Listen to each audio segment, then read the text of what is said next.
আসসালামু আলাইকুম। আজ দুপুরে আমাদের বাড়িতে ডিম রান্না হবে। তার জন্য আমি ডিমের সব সরঞ্জামগুলো নিয়ে চলে এসেছি।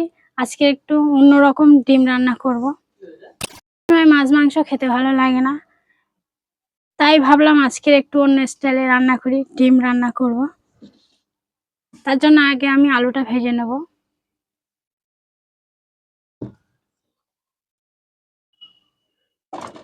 আজকের আমার ভাগ্য খারাপ। সবে গ্যাস অন করে আলুটা দিয়েছি, গ্যাস শেষ হয়ে গেছে। তার জন্য উনানে চলে এলাম।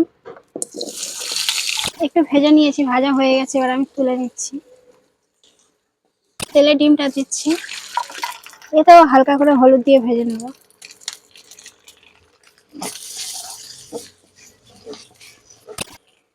গরমের সময় অনেকে ডিম পছন্দ করে না, কিন্তু গরমে গরম কাটে।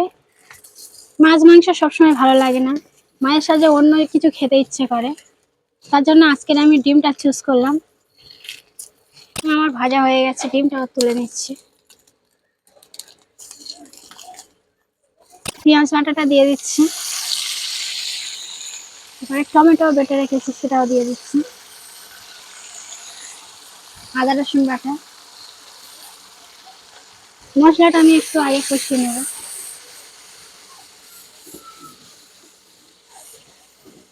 মশলাগুলো দিয়ে দিচ্ছি। হলুদ,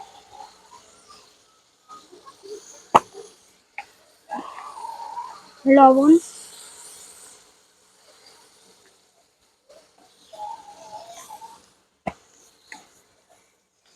লঙ্কার গুঁড়ো দিয়ে দিচ্ছি। আজকে নতুন অন্যরকম একটু ডিমটা রান্না করব। দেখো, মশলাটা আমি এখানে কষিয়ে নিয়েছি। মশলাটা এখানে আমার কষা হয়ে গেছে, এবার আমি আলু দিয়ে দিচ্ছি। আলুটা দিয়ে একটু কষিয়ে নেব, তারপরে ডিম দিয়ে দেব। ডিম তোমাদের কার কার খেতে ভালো লাগে আমাকে অবশ্যই জানাবে। জানালে তবে আগ্রহটা বেশি লাগে।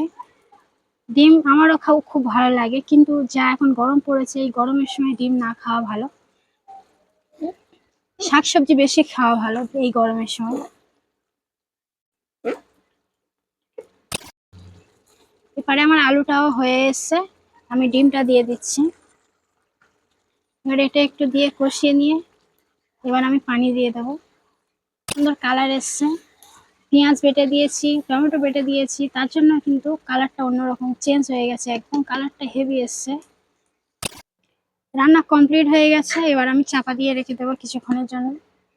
তারপরে একটা ফুটে ওঠা পর্যন্ত অপেক্ষা করব।